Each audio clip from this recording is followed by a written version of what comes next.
could be change of names. My name, if you look at it, is Prashant, but we go to south, they put one more H into it. You go to north, they remove one H from my name. So I want to correct this data.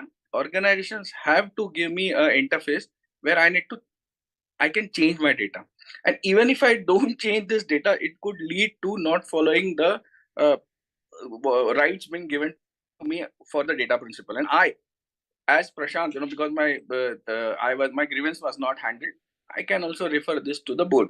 So small things also needs to get accounted for, and in both the cases, because see, if you can't say startup doesn't, because if you look at this fintechs and new startups, in fact, they have more data, more sensitive data, and many a time the source of data is also not known from where they are getting it, or they get it from multiple sources where those sources are not authenticated, or sources are not been checked on, because they just put the gun on the other startup's shoulder, that he is giving me this data and I am using it in my app or in my whatever technology they are using it in.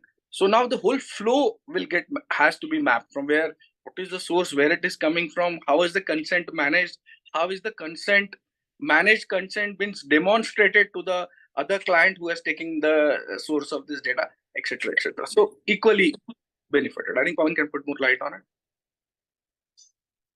Yeah. So we were discussing like how does the act affect the enterprises as well as the startups. So Puneet, we lost you. I Yes, think when you started actually speaking, there was a and then network. we'll go to Sure, Pavan there was after a that. network issue. There's heavy rains right here in Mumbai right now. Oh, is it? Yes. So with respect to small and large organizations, the first thing that needs to be understood is the concept of consent, and legitimate consent is applicable to all organizations irrespective of size. So again, which question was even coming through in the chat box prior, that in the beginning itself where I defined data, there's no bifurcation of personally identifiable and sensitive data, which means an organization which may be a small organization, which is, let's say, offering health packages to their employees, just an example. And you're allowing your employees in health packages, which many organizations do today as a well-being offerage to the employees. You are ending up collecting their health related data. When employee is applying to you for a leave, you are collecting a medical certificate, you are collecting some kind of records from them. So at any and every point of time, you may imagine that you don't have data, but that is actually not a point.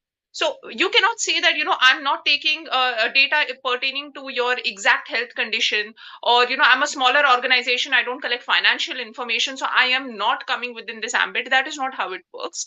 So irrespective of the size of your organization, if you are collecting anything that constitutes personal data, you're going to come within this ambit. I'll give you a simple example. Today when you go to a bank, they are asking you a lot of information just to open your bank account, all of which is sensitive. Today when you're applying for a credit card, when you go for a job employment, there is a application that you make, and practically you even mention your blood group in that. So a lot of things that you are mentioning anywhere and everywhere, even at the time of booking your flight tickets, everything is personal data. So even one more example actually that I would like to give you, almost every organization today, you have an entry system.